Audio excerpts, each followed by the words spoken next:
Good evening, sir. May tanong po ako. Kasi dito sa hospital namin mag-open po ng item. Kaso pinayagan nila mag-apply yung contractual. Pwede po ba mauna yun sa amin? Kasi alam ko next in rank po talaga yung dapat na candidate for that. Thanks po. Hirap magtanong sa HR namin. Ikaw masama pag nagtanong ka eh. Ha ha ha. Interesting question from our viewer concerning application for job promotion. All right, I will answer this question in a direct, concise, and with example. Are you ready, friends, to watch the full video? If yes, so let's get started.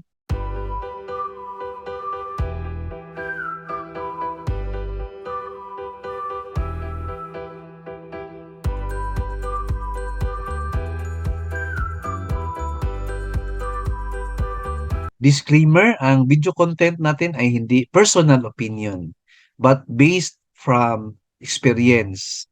Kasi po, admin officer po tayo for 3 years before I was promoted to higher position. So may alam tayo konti sa problem ni Sir. So ang problem ni Sir is bakit po daw open ang item for contractual employees? Bakit hindi sila priority na regular employee na sila? Yan po ang understanding ko sa tanong niya. So my answer, sir, is that once na item po yan, especially sa government office, open to all po talaga yan, sir. Pwede po mag-apply ang outsiders, contractual employee. Hindi lang po yan limited sa regular employee. Bakit po? Kasi po ang objective po nila is to hire competent and qualified employee na ma-hire nila.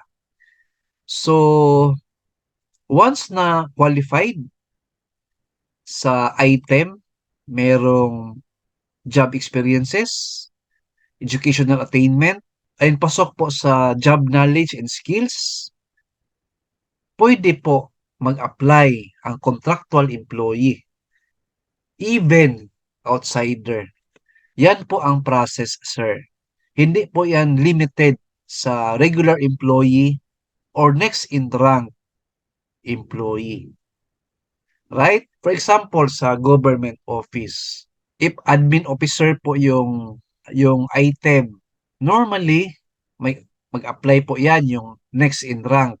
At the same time, yung contractual employee na qualified or outsider. Kasi yung item na 'yan is open to all. So kaya nga post po 'yan sa website po ng office, sa bulletin board ng opisina, right?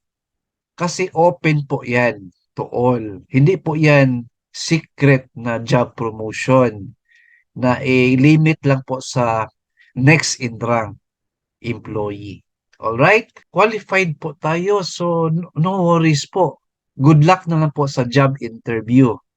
So kasi ang job interview is one way also of identifying sino yung most competent, most qualified sa job applicants or job promotion applicants, right? So, meron ako nagawa na job promotion tips. Tingnan nyo po sa description box. So, review nyo po yan para sa job promotion ninyo. Good luck, God bless. Hope na may na-learn kayo sa video content natin. Please like, share this video, and subscribe to my YouTube channel. Thank you, God bless, and 2 thumbs up.